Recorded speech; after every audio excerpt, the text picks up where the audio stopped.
আসসালামু আলাইকুম। শুভ সকাল বন্ধুরা, কেমন আছো? আশা করি সবাই ভালো আছো। আলহামদুলিল্লাহ, আমিও তোমাদের দয়ায় ভালো আছি। আমি আজকে তোমাদের মাঝে একটি নতুন রেসিপি নিয়ে হাজির হব। সেটা হলো কী করে অল্প সময়ের ভিতরে এবং অল্প খরচের ভিতরে শর্টকাট একটি কফি বানিয়ে খাওয়া যায়। বৃষ্টির দিনে গরম কফি যদি হয় তাহলে কতই না ভালো হয়। আমি কফি বানানোর জন্য আজকে আমার 3 টাকা দামের 2টা কফি এবং একটি 10 টাকা দামের ডানো দুধ নিয়েছি। এটা প্রথমে আমি পানি নিব পরিমাণ মতো একটি ইলেকট্রিক কেটলিতে। তো পানিটা গরম করে নিব।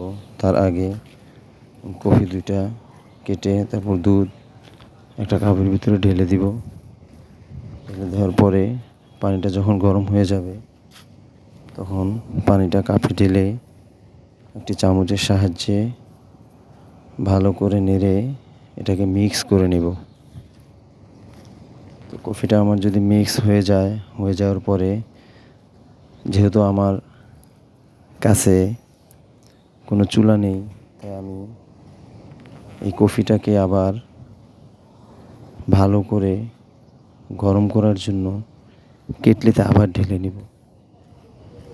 ঢেলে নেওয়ার পরে যখন ব্লক আসবে, কফিটা গরম হবে, তখন খেতে অনেক ভালো লাগবে।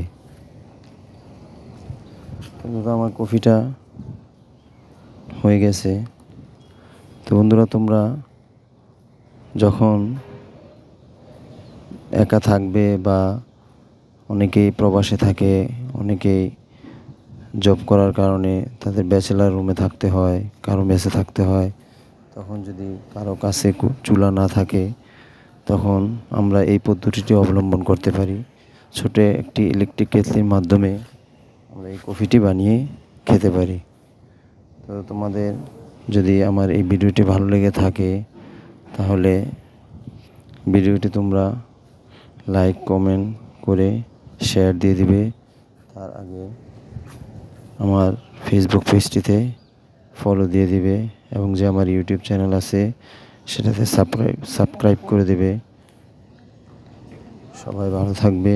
আমি আবার তোমাদের মাঝে আসবো নতুন কোনো ভিডিও এবং নতুন রেসিপি নিয়ে। আল্লাহ হাফেজ।